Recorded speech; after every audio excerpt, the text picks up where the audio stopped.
वैश्याएं बड़ी प्रसन्न हुई, बड़ी खुश हुई इतना सारा धन देख करके। किंतु थोड़ी ही देर में विचार किया, अभी तक तो यह छोटी मोटी चोरियां करता था, तो आज तक पकड़ा नहीं गया। आज यह राजकोष से चोरी करके आया है। राजा के सैनिक आज नहीं तो कल पकड़ ही लेंगे, और यदि हम ये पकड़ा गया तो हम भी पकड़ी जाएंगी। सो क्या करें, इसे रास्ते से ही हटा दो। खूब मद्यपान करवाया। जब धुंधकारी नशे में चित्त हो गया तो धुंधकारी को खाट से चारपाई से बांध दिया। बांधने के बाद तप्तांगार समूहाश्च जलते हुए कोयले ला करके धुंधकारी के मुंह में ठोंस दिए। धुंधकारी बड़ा चिल्लाता हुआ मर गया। घर में ही जहां रहता था उसी घर में ही एक बड़ा सा गड्ढा खोद करके उसी गड्ढे में 5 वैश्यों ने धुंधकारी को दबा दिया। 2-4 दिन उसी घर में निवास किया। पड़ोसियों ने पूछा, क्या बात है, आजकल धुंधकारी जी दिख नहीं रहे हैं? कहने लगी कि विदेश गए हैं, सऊदी अरब गए हैं, आएंगे 2-4 साल बाद खूब पैसा कमा करके। धीरे धीरे धन लेकर के 5 वैश्याएं अपने अपने रास्ते से निकल गई। इधर भवन खंडहर हो गया। मृत्यु के उपरांत धुंधकारी बड़ा भयंकर प्रेत बना। प्रेत बन करके अपने उसी खंडहर में भटकने लगा। इधर गोकर्ण जी महाराज को जब सूचना मिली कि माता जी का भी देहावसान हो गया है, भाई भी मारा गया है, सो उन्होंने सभी के निमित्त तर्पण आदि कर्म किया। और एक दिन तीर्थाटन करते करते घूमते फिरते अपने नगर में पहुंचे। तो नगर में जब पहुंचे तो विचार किया कि किसी अन्य के घर में जाकर रुकने से उत्तम है कि आज अपने ही घर में जाकर के रुका जाए। रात्रि का समय था, अपने घर में गए। जब सोए तो सोकर के बड़े भयानक आवाजें आने लगी। सकृत में सह सकृत हस्ति पुनश्च सकृत महिषो भवे, सकृत इंदः सकृत चाग्निः पुनश्च पुरुषो भवे। कभी वह धुंधकारी का प्रेत कभी भेड़ के रूप में आने लगा, कभी महिष अर्थात भैंसे के रूप में आने लगा, कभी हाथी के रूप में आने लगा, कभी बड़ी भयंकर अग्नि के रूप में दिखाई देने लगा। गोकर्ण जी महाराज भयभीत नहीं हुए। गोकर्ण जी महाराज बैठे अपने आसन पर और पूछा, कौन हो भाई, क्यों इस प्रकार से मुझे भी विचलित कर रहे हो, अपना परिचय दो। तो पुरुष रूप में आकर के वह धुंधकारी का प्रेत रोने लगा, कुछ कह नहीं पाया, बोल नहीं पाया। गोकर्ण महाराज ने कमंडलूत से जल लिया। जल अभिमंत्रित करके जब उस प्रेतात्मा के ऊपर वह जल छोड़ा तो अब उस जल के प्रभाव से उस प्रेत में बोलने की शक्ति आ गई। सो ही वह प्रेत बोल पड़ा, हम भ्राता त्वदीयोऽस्मि धुंधकारीति नामतः स्वकीयेनैव दोषेण ब्रह्मत्वं नाशितं मया। भाई, मैं आपका ही भाई धुंधकारी हूँ। अपने द्वारा किए गए गलत कर्मों के कारण आज इस प्रेत योनि में पड़ा हुआ हूँ। गोकर्ण जी को बड़ा आश्चर्य हुआ। भ्राता, जब मैंने आपके निधन का समाचार सुना तो मैंने आपके लिए पदार्थम तो गया पिंडो मया दत्तो विधान था। मैंने बड़े विधि विधान से आपके लिए गया जी में पिंडदान किया। और गया जी में यदि किसी के लिए पिंडदान हो जाता है तो वह तो मुक्त हो जाता है, फिर आपको मुक्ति क्यों नहीं मिली? धुंधकारी ने सारी बात बताई। भैया आपने जिस गोत्र का नाम उच्चारण करके मेरा पिंडदान किया उस गोत्र का तो मैं था ही नहीं। इस प्रकार कपट से मैं इस कुल में आया था। अतः जो भी आपने अब तक कर्म किया वो मुझे प्राप्त नहीं हुआ।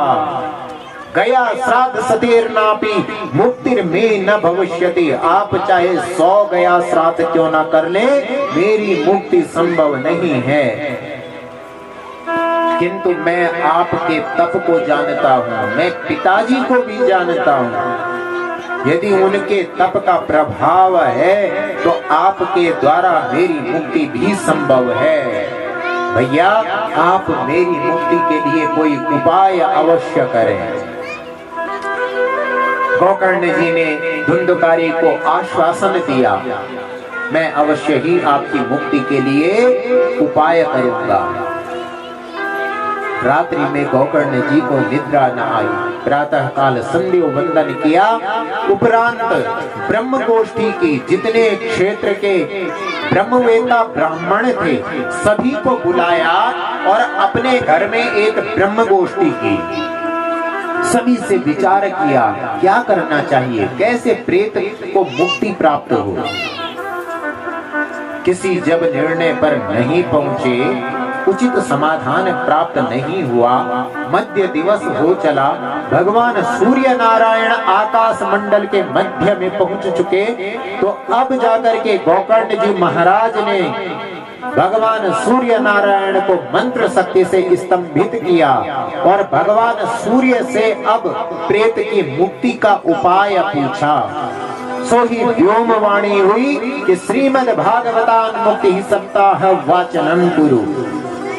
श्रीमद् भागवत महापुराण की कथा ही एक ऐसी कथा है जो प्रेत को प्रेतत्व से मुक्त कर सकती है। अतः गोकर्ण जी महाराज आप अपने इस भाई के निमित्त श्रीमद् भागवत महापुराण की कथा करें। गोकर्ण जी महाराज ने भव्य दिव्य आयोजन किया अपने ही घर में श्रीमद् भागवत का और स्वयं व्यासपीठ पर विराजमान होकर के कथा श्रवण करवाया। वायु के रूप में वह धुंधकारी जब आया तो उसी पांडाल में, कथा पांडाल में जिस बांस से पांडाल निर्मित था वह एक सप्त ग्रंथि 7 गांठों वाला बांस था। तो धुंधकारी उस बांस के सबसे ऊपर वाले कोष्ठक में, ऊपर से खुला था, उसमें वायु रूप होकर के बैठ गया। जब प्रथम दिवस की कथा पूर्ण हुई तो बांस की वह ग्रंथि चटक गई और धुंधकारी एक ग्रंथि और नीचे उतर आया। इसी प्रकार नित्य प्रति कथा पूर्ण होती, बांस की ग्रंथि चटकती और वह धुंधकारी रूपी प्रेत भूमि पर उतरता जाता। अंतिम दिवस की जब कथा पूर्ण हुई तो धुंधकारी बड़े दिव्य रूप में पीतवासा घनश्यामो मुकुटी कुटिलान्वितः, बड़े सुंदर दिव्य रूप में आज प्रकट हुआ है। पीत वस्त्र, पीले रंग के वस्त्र धारण करके गले में माला के साथ में चतुर्भुज रूप में प्रकट हुआ है। स्वयं नारायण का स्वरूप दृष्टिगोचर हो रहा है। भगवान नारायण के दूत आए, पार्षद आए, धुंधकारी के लिए एक बड़ा सुंदर विमान आया। धुंधकारी ने भी प्रणाम किया व्यासपीठ पर विराजमान अपने बड़े भाई को और भागवत जी की महिमा का बड़ा गुणगान किया। धन्या भागवती वार्ता प्रेत पीड़ा निवारिणी, धन्य है यह भागवती वार्ता जिसने प्रेत की पीड़ा को विनाश कर दिया, विनष्ट कर दिया। दिव्य विमान में आरूढ़ होकर के धुंधकारी आज वैकुंठ लोक को चला गया। पार्षदों से गोकर्ण जी ने प्रश्न किया कि अत्रैव बहवः सन्ति श्रोतारो मम निर्मला फल वेदः कुतो जातः। यहाँ पर केवल एक धुंधकारी ने तो कथा नहीं सुनी, कथा तो सब सुन रहे थे। फिर उस कथा के फल में भेद कैसे हुआ? अलग अलग फल कैसे? धुंधकारी मुक्त हो गया, अन्य लोगों को कुछ प्राप्त नहीं हुआ। सो आज पार्षदों ने गोकर्ण जी से कहा, गोकर्ण जी महाराज, कथा सबने अपने अपने अनुसार अलग अलग कामना के अनुसार सुनी है। कल्याण की कामना से जो कथा का श्रवण किया है वह केवल एक धुंधकारी ने किया है। धुंधकारी मुक्त होना चाहता था, सो उसने अपने कल्याण की कामना से एकाग्र चित्त होकर के कथा श्रवण की, एक ही स्थान पर बैठ करके कथा श्रवण की। अतः धुंधकारी मुक्त हो गया। जब इस प्रकार सुना, क्योंकि बाकी तो जितने भी श्रोता हैं सब व्यवहार निभाने वाली बात करते हैं, बुलाए गए हैं तो कथा सुनने जाना है, नहीं तो आयोजक मंडल नाराज हो जाएंगे। कोई पड़ोसी के कारण कथा में चलता है, चलो आज घर पे काम नहीं है तो चलते हैं, कथा सुन करके ही आ जाते हैं। कल्याण की जब तक कामना न हो तो फल की भी प्राप्ति नहीं होती। सबके मुख मंडल मलिन हो गए, मुख सर झुक गए कि अब क्या करें। सो अब गोकर्ण जी महाराज से पुनः प्रार्थना करने लगे कि प्रभु हम भी आपके ही भाई हैं, सो हमारी मुक्ति के लिए आप एक अवसर हमें फिर से प्रदान करें, एक बार फिर से श्रीमद् भागवत की कथा करें ताकि हमारी भी मुक्ति हो सके। पुनः श्रावणे मासी गोकर्ण कथा मोचे तथा पुनः श्रावण मास में गोकर्ण जी ने पुनः कथा का आयोजन किया। और अब की बार जिस प्रकार अयोध्या वासिनः पूर्वं यथा रामेण संगता तथा कृष्णेन ते नीता गोलोकम योगी दुर्लभम, जिस प्रकार साकेत धाम को गए थे अयोध्या वासी भगवान श्री रामचंद्र जी के साथ, आज ठीक इसी प्रकार गोकर्ण जी महाराज के साथ समस्त ग्रामवासी दिव्य दिव्य विमानों में आरूढ़ हो करके वैकुंठ धाम को गए। बोले वृंदावन बिहारी लाल के। सनकादिक कहते हैं, नारद जी जब प्रेत योनि में पड़ा हुआ धुंधकारी मुक्त हो सकता है तो भागवत श्रवण से क्या हम मानव देह से मुक्त नहीं हो सकते? अवश्य हो सकते हैं। आवश्यकता है एकाग्रता की, आवश्यकता है मन को श्री चरणों में लगाने की, आवश्यकता है कल्याण का संकल्प लेने की। अवश्य हो सकते हैं। कोई भी वैद्य, कोई भी डॉक्टर जब किसी प्रकार के औषधि देता है तो उस औषधि को, उस दवाई को सेवन करने की विधि भी अवश्य बताता है। नारद जी ने कथा के नियम और विधि दोनों ही सनकादिकों से पूछी। सो सनकादिकों ने आज विस्तार से श्रीमद् भागवत कथा के आयोजन की विधि बतलाई। ध्यान से सुनना, आयोजन होते रहते हैं तो सबको पता होना चाहिए कि आयोजन की विधि क्या है। सर्वप्रथम श्रीमद् भागवत का यदि आयोजन करने का विचार प्रकट हो तो दैवज्ञम तु समाहूय मुहूर्तम पृच्छय यत्नतः, सबसे पहले दैवज्ञ ब्राह्मणों से, दैवज्ञ कहते हैं ज्योतिषी ब्राह्मणों से, भागवत आयोजन के लिए मुहूर्त निकालना चाहिए। यह प्रथम कर्म है। शुभ मुहूर्त में ही कर्म करना चाहिए, किंतु कब? जब आप किसी कामना के लिए भागवत कर रहे हो, और यदि आप निष्काम कर रहे हो तो तदेव लग्नम सुदिनम तदेव तारा बलम चंद्र बलम तदेव विद्या बलम दैव बलम तदेव लक्ष्मी पते ते ग्रीवं स्मरामि। जब आप प्रारंभ करें वही शुभ मुहूर्त, वही शुभ लग्न हो जाएगा। यदि निष्काम कर रहे हैं और कामना से कर रहे हैं तो सर्वप्रथम किसी दैवज्ञ ब्राह्मण से मुहूर्त निकलवाना चाहिए। तो जब मुहूर्त निकाल लिया तो खर्चा पूरे यज्ञ में कितना होगा? आजकल का मुख्य प्रश्न होता है यह, प्रभु इच्छा तो है भागवत करवाने की, किंतु इसमें व्यय कितना होगा, धन कितना चाहिए? तो स्पष्ट किया गया है कि विवाहे यादृशम वित्तम, जितना एक कन्या के विवाह में सामान्य रूप से धन खर्च होता है, धन व्यय होता है, तादृशम परिकल्पयेत, उतना ही धन जो है श्रीमद् भागवत महापुराण की कथा में व्यय होता है।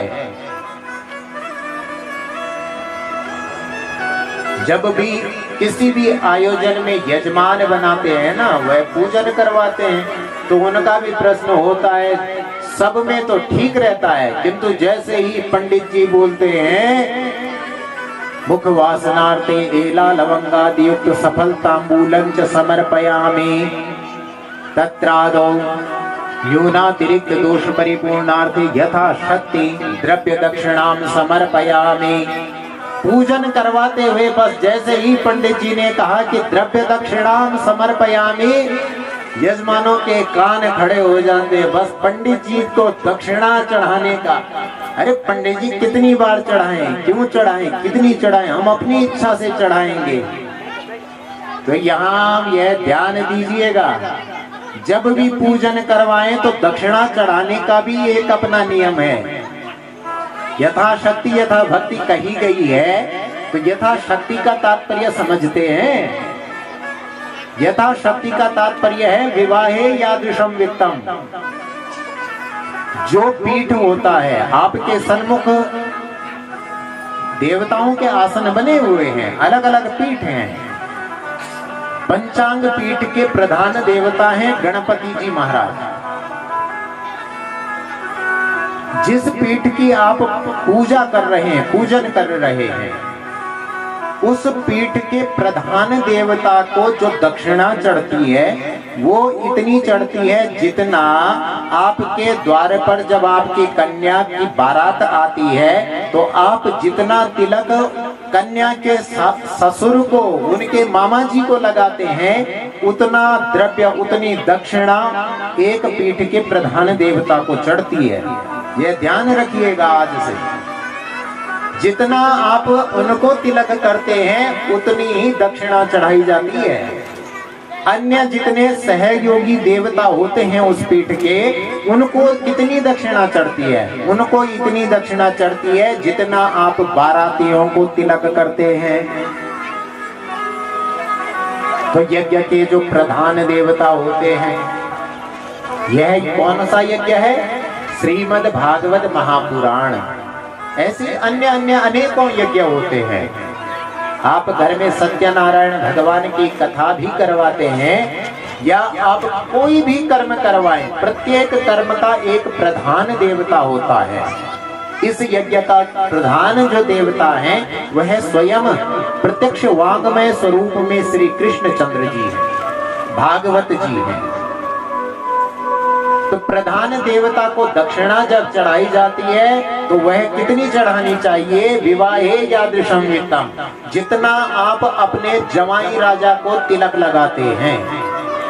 अब यदि आपके जवाई राजा 11 रुपए में हंसते हुए जाते हैं तो आगे से ऐसा ही सही।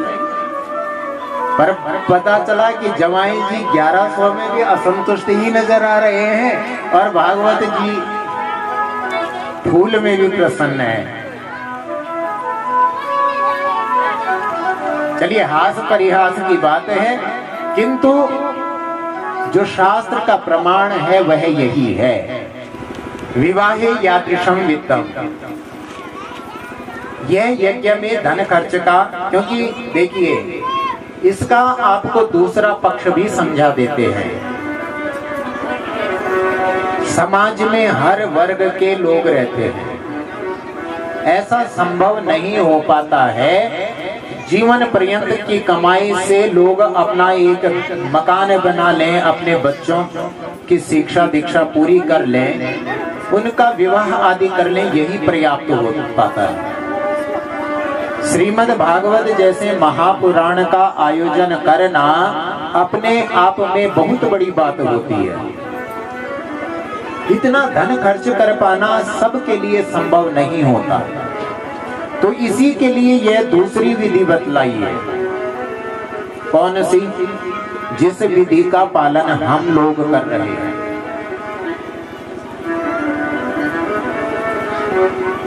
जो लोग स्वयं के घर में भागवत का आयोजन करने में असमर्थ हैं, नहीं कर पाते, उन लोगों के लिए यह एक सुअवसर होता है जीवन में कि जब श्रीमद् भागवत महापुराण का सामूहिक यज्ञ हो रहा हो। इसका फल भी वही होता है जो कोई व्यक्ति अकेला अपने घर में करता है, उसका फल में कोई भेद नहीं है। आप देखते हैं वृंदावन जो लोग जाते हैं, या टीवी में भी आजकल रोज आस्था लगा लीजिए, संस्कार लगा लीजिए, लगातार चल रहे होते हैं। 108 1008 भागवत जी की पोथियां रखी हुई होती हैं, ब्राह्मण बिठलाए हुए होते हैं। 11,000 21,000 की पर्ची कटवाइए और अपने पितरों के निमित्त भागवत जी का पाठ करवाइए।